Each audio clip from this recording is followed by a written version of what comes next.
पड़ी। आज भी जब मोती भैया ने सुबह के सत्र में करवाया तो कई ऐसी चीज़ें हैं जिन पे ध्यान था, उसको जी रहे थे, लेकिन जब वो हमने खुद ध्यान किया, खुद किया, अभ्यास किया, आचरण में उसको उतारने की कोशिश की, तो फिर एक अलग खुशी का हमें ज्ञान हुआ।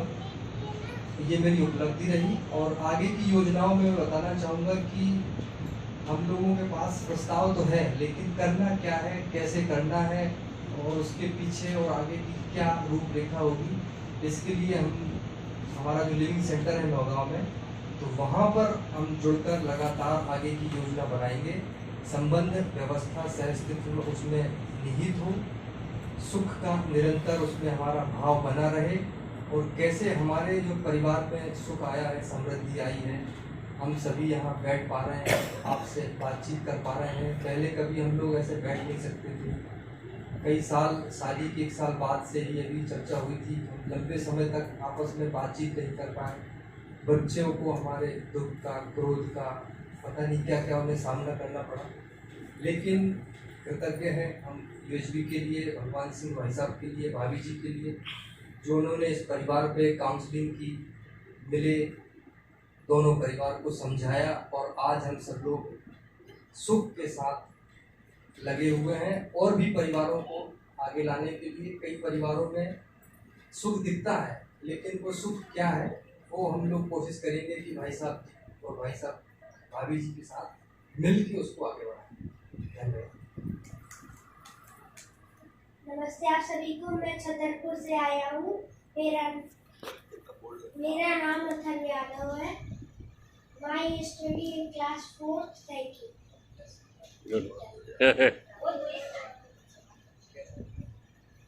सभी को मेरा नमस्कार।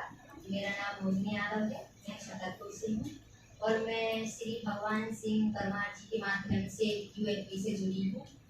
और ये मेरा दूसरा शिविर है। इससे पहले का शिविर मैंने भीलवाड़ा का किया है और दूसरी बार मैं यहाँ आई हूँ। तो जैसा कि पतिदेव ने अभी कहा था कि पहले आप बोले, मैं बाद में बोलूँगा। तो इसका एक रीज़न ये है कि ये हमको हमेशा पहले माइक दे देते हैं और फिर लास्ट में बोलते हैं कि आपने तो सब बोल दिया, मैं बोल नहीं पाया। तो इसलिए मैंने आज उनको बोला कि पहले आप बोले फिर मैं बोलूँगी। कभी भी हम लोग शेयरिंग रखते ना तो ये यही कहते हैं कि आपने तो सब बोल दिया, मैं तो बोल ही नहीं पाया। तो ये कारण था कि पहले आप बोले। तो जैसा कि जब मैं पहले या दूसरे दिन यहाँ आई तो लक्ष्य भैया का एक सवाल था मेरे से कि दीदी आपका जीवन बहुत सुखमय है। तो मैंने कहा हाँ सुखमय है, लेकिन अब जी कहाँ से सुखमय है और कैसे बना ये मैं थोड़ा सा बता दे रही हूँ। कि मेरी शादी को 10 साल हो गए हैं और ये जब शादी के 1 साल से ही विवाद शुरू हो गया था। जैसा कि मैंने बताया था कि हम दोनों अपने पीछे नहीं लड़ते थे, थोड़ा सा माता जी के कारण होता था। तो 6-7 साल तक यही चला। मैं मायके चली गई, बच्चे छोटे थे, माता जी ने कहा आप तुम घर में रहो, ये जॉब करने बाहर चले गए, तो मैं मायके चली गई। तो बहुत लड़ाई झगड़ा हुआ, मतलब छोटी छोटी बातों पे इतना हुआ कि वो डिवोर्स तक पहुँच गया। और डिवोर्स तक पहुँच गया तो उस समय का जो मुझे भी गुस्सा था ना, मुझे इतना ज़्यादा था कि मैं भी कहती थी कि हाँ लो मैं भी देने को तैयार हूँ। क्योंकि जब परेशान हो गए हैं, बच्चे 1 महीने का है, उसी समय मेरे फादर एक्सपायर हो गए थे। तो थोड़ा सा वो समय ऐसा था कि मुझे भी लगता था कि ठीक है आपको अगर साथ में नहीं रहना है तो लड़ाई झगड़े से अच्छा है हम अलग हो जाए। तो ऐसा चलता रहा, डिवोर्स तक पहुँच गए।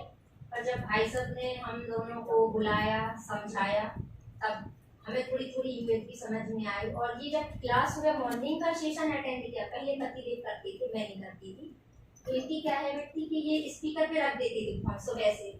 तो सुबह सुबह तो मुझे कभी इतना गुस्सा आता है कि आपको सुनना है तो आप दूसरे कमरे में चले जाओ, ये स्पीकर पे ऑन करके रख देते थे, मेरी नींद क्यों खराब कर रहे हैं। तो 2-4 दिन लगा मगर मैंने नहीं बोला, नहीं तो अगर मैं बोली वो झगड़ा शुरू, तो मैं चुप रह गई। पर कहीं ना कहीं हमारा भले सोते भी हो ना तो ध्यान जाता है। तो मेरा 2-4 दिन से ऐसा हुआ कि मेरा ध्यान गया, आज किसी ने बोला। तो मैं सोचती रही कि ये लोग रोज शेयरिंग करते हैं और सब अपने बारे में परिवर्तन कर रहे हैं, स्वयं को देख रहे हैं, तो मैं भी ये प्रयास करके देखूं भाई अगर लड़ाई झगड़ा अच्छा नहीं है हमें सुख पाना। क्योंकि उस समय ये कंडीशन हो जाती है कि लोग अपना जीवन बर्बाद करते थे और इसमें सबसे ज़्यादा मेरा शरीर बर्बाद हुआ था, मैं डिप्रेशन में चली गई। दूसरा नुकसान ये था कि ये बच्चे बहुत छोटे थे, इनका भी नुकसान हो रहा था, इनको माहौल नहीं मिल पा रहा था। तो फिर मैंने थोड़ा थोड़ा लाया प्रयास में और भाभी जी हैं श्रीमती अरुणा परमार जी, मैंने उनसे फोन पे बात होती रहती है कि ठीक है भाभी मैं बदलूंगी खुद को, मैं ससुराल आई, बदलने का प्रयास किया। अच्छा, जो हमारा पति पत्नी का संबंध था वो तो सुधर रहा था, सुधार में था, लेकिन जो माता जी के साथ था वो सुधार में नहीं था। तो हमारा जो रिश्ता दोबारा से बना, तो इसका एक कारण ये भी था कि मेरे माता पिता के जो संस्कार थे वो कहने लगती थी कि पागल हो क्या डिवोर्स कह रही हूँ, सोचा है आगे क्या होता है, उनको सोच नहीं रही हूँ। तो ठीक है, संस्कार में थे और कहीं ना कहीं एक दूसरे का विश्वास था पति पत्नी का कि बोल तो देते थे लेकिन करते कुछ नहीं। तो चलता रहा, ससुराल आई, हम दोनों में सुधार हुआ, ध्यान नहीं दिया, एक दूसरे के विरोध आते थे तो ध्यान नहीं दिया। पर माता जी को मैं नहीं समझ पाई, मैं ये सोचती थी कि मैं 10-15 दिन से चुप हूँ, लेकिन माता जी को करते चली आ रही, मैंने तो कुछ बोला भी नहीं। फिर मैंने एक दिन भाभी जी से बात की कि इनका तो ठीक है मैं समझ रही हूँ, लेकिन माता जी को नहीं समझ पा रही हूँ। तो फिर उन्होंने मुझसे एक बात की कि अच्छा ये बताओ, माता जी में सारी बुराइयां हैं कि कुछ अच्छाइयां भी हैं? मैंने कहा नहीं, जितनी बुराई है उससे ज्यादा उनकी अच्छाइयां भी हैं। तो बोले कि अच्छाइयां भी हैं, तो बोले तुम बुराइयों को देखना बंद कर दो, उनकी अच्छाइयों को देखा। तो फिर मैंने उस दिन से जो भी मेरे भाव विरोध आता था ना, मैं उसमें उनकी अच्छाइयां देखने लगी थी कि नहीं मम्मी जैसी भी है मुंह पे बोल देती, बच्चों से क्या है, अभी कोई दूसरा बुराई करते बहू की तो खड़ी हो जाती, मेरी बहू ऐसी नहीं। तो ये तो मुझे धीरे धीरे समझ में आया कि इनके अंदर स्नेह तो है, पर किसी तीसरे के कारण या भड़काने के कारण ये थोड़ा अपना विरोध दिखा देती है। तो जब हम पति पत्नी 3-4 साल बहुत अच्छे से रहे, अभी भी रह रहे हैं, तो माता जी को और पड़ोस वालों को कभी कभी यही लगता है कि पता नहीं क्या करवा दिया बहू ने बेटे को, उनको यार इतना बदलाव है इनमें कि इनको लगता है कि मेरे ही तरफ हो गए हैं, ऐसा उनको लगता है। फिर मैं निरंतर उसमें बनी रही और माता जी का जो 80% तो ठीक था, उनका 20% बचा था, तो उस पर भी मैंने ध्यान देना बंद कर दिया, क्योंकि जब उनके पक्ष के भी सारे लोग मेरी तरफ हैं और 100 लोग अच्छे हैं तो एक लोग बुरा भी है तो क्या दिक्कत है, उसको भी मैंने उनकी अच्छाइयों पे ध्यान दिया और परिवार में रहने का, संबंध में रहने का मैंने प्रयास किया। आज मैं सफल भी हूँ, उसी मकान में माता जी के साथ आज भी रह रही हूँ।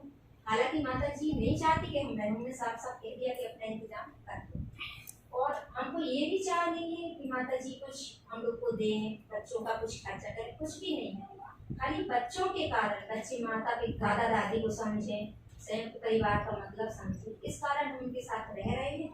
और वो कुछ कहती है तो समझ जाते हैं उनका अभी भाव ठीक नहीं है, तो दोबारा हम सोचने लगे कि नहीं मम्मी अच्छी है, कुछ दिन बाद सही हो जाएगी। तो ऐसे में सुधार कर रही हूँ। और जो हमने 5-6 साल का जीवन खराब किया ना लड़ाई झगड़े, उससे मैं यही कहूँगी कि होता कुछ नहीं है, हम खुद को ही बर्बाद करते हैं। और ये बात सर ने भी बोली थी कल और यहाँ भी और भीलवाड़ा में भी कि अगर पति चाहे तो, क्योंकि माँ का दर्जा अलग है, मैं उसके खिलाफ नहीं हूँ, लेकिन पत्नी का दर्जा एक अलग है। पति की कुछ पत्नी के प्रति जिम्मेदारियां होती हैं, अगर पति समझे तो ये लड़ाई झगड़ा बढ़ ना सके। ये भी मैं समझ पा रही हूँ कि जो मायके जब मायका छोड़ के ससुराल में लड़की आती है तो सबसे ज्यादा वो पति से ही चाह रखती है, और अगर पति उसको समझे तो ये लड़ाई झगड़ा आगे ना बढ़ पाए, ऐसा भी मैं समझ पाई हूँ। तो मैं अब परिवार में अच्छे से रह रही हूँ, हालांकि छोटी मोटी परेशानी आती है। तो ये 2 शिविर बनने के बाद मैं जो सवाल आते हैं मेरे मन में, कहीं ना कहीं उसका आंसर भी मुझे ही मिल जाता है, और मैं 1-2 दिन तो चलेगा दिमाग में, पर खुद को लगता है कि नहीं मम्मी ऐसी नहीं है, उनका जो भी इंटेंशन मुझे नहीं पता। और बेटी भी बोलती कि नहीं नहीं दादी ने ये नहीं कहा कि आप लोग घर से निकल जाओ, दादी ने ये कहा कि बच्चे यहीं रहेंगे आप लोग निकल जाओ। तो उनकी साइड रहती है, तो मुझे लगता है कि नहीं, दादा दादी को अगर बच्चा इतना प्यार करता है तो उन्हें रहना चाहिए। बस एक बात होगी मैंने पति देव से कि अगर आगे चल के माता पिता ने निकाल दिया तो मैं मायके नहीं जाऊंगी, आप कहीं भी रहने का इंतजाम कर देना।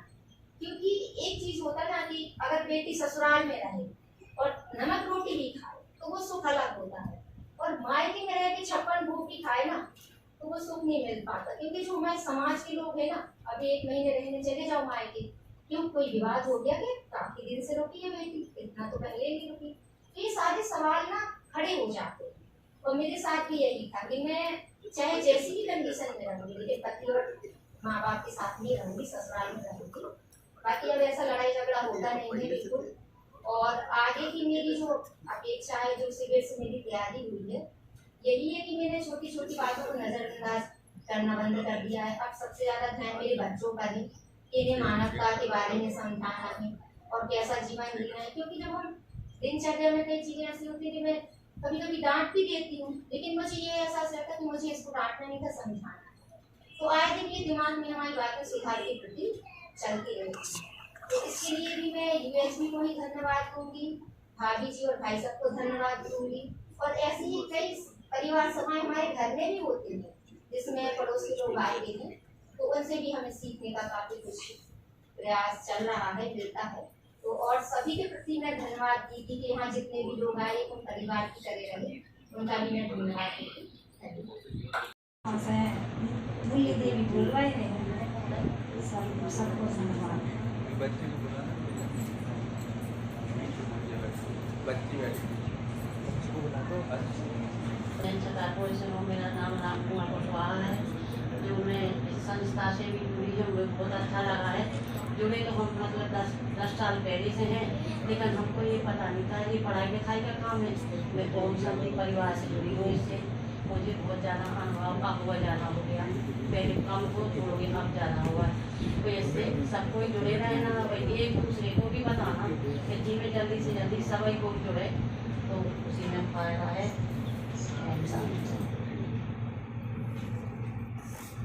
में संबंध के साथ सही जीने के लिए सही समझना होगा जरूरी, और यह अस्तित्व तो सब सही समझ के काम कार्य करना है। और हमारा ट्रैवल एरिया है, इसी में हम कार्य करेंगे। और मुझे यहाँ पर आने से पहले पेट में बहुत दर्द था, तो वो भी लगभग 30% सही हो गया है। बहुत दर्द हो रहा है और सभी को नमस्कार। सभी को नमस्कार। यहाँ चलता है तो मेरा जो यहाँ का अनुभव है उससे पूर्व मैं जब सर के यहाँ जाता था तो सर बोलते थे थोड़ा बैठो, कहाँ जा रहे हो। मैंने कहा मैं ट्यूशन पढ़ा लूँ, एक ट्यूशन और पढ़ा लूँ। तो मेरा एक कई बार ऐसा हुआ कि मैंने लोगों को जोड़ दिया सर के यहाँ, करीब 10 से 20 लोग वहां पहुंच गए। सर बोले वो गोवर्धन कहाँ है, तो उन्होंने कहा सर वो बोल रहे थे वहां चले जाना और वहां शिविर लगना है। तो जो मुझे अब एहसास हुआ कि वास्तव में जो 10 से 20 लोगों को वहां परिवार सभा में बुलाया तो वो तो कुछ सीख के चले गए, लेकिन मैं जोड़ते ही रहा लोगों को और मैं वहां उनकी बात नहीं सुन पाया। लेकिन अभी मौका मिला तो सर बोले कि अभी तुम जाओ। तो यहाँ हमने जो सीखा है सबका व्यवहार और जो संबंध एक दूसरे से, तो ये हमने सीखा है। और यहाँ से जाकर के जो भी हम और लोगों को भी वहाँ प्रेरित करेंगे और यहाँ का जो सीखा है उसके बारे में सभी को बताएंगे। क्योंकि जब हम पहले थे तो हमें गुस्सा बहुत आता था, और गुस्सा ऐसा होता था कि थोड़ी देर के लिए गुस्सा है, चाहे वो 2 सेकंड का गुस्सा हो, लेकिन ये लगता था कि यार हमने क्या बोल दिया किसी से। पर पता चलता था कि उसकी गलती क्या थी, तो पता चला कि उसकी गलती कुछ नहीं थी, वो तो थोड़ा सा गुस्सा आया फिर उससे वो होगा। तो इसमें भी हमें ये 7-8 दिन का जो अपना शिविर किया है तो इससे अनुभव हुआ है कि हमें दूसरे की भी भावनाओं को पहचानना पड़ेगा, क्योंकि वो अपनी जगह सही हैं और दूसरे लोगों को भी जागरूक करेंगे, प्रेरित करेंगे। धन्यवाद। सभी को नमस्ते। मेरा नाम बलराम रेखवार है, मैं नवां साया। मैं जो भी यूएचबी से सीख रहा हूँ उसको अपने ऊपर कैसे उतारूँ और कैसे यूएचबी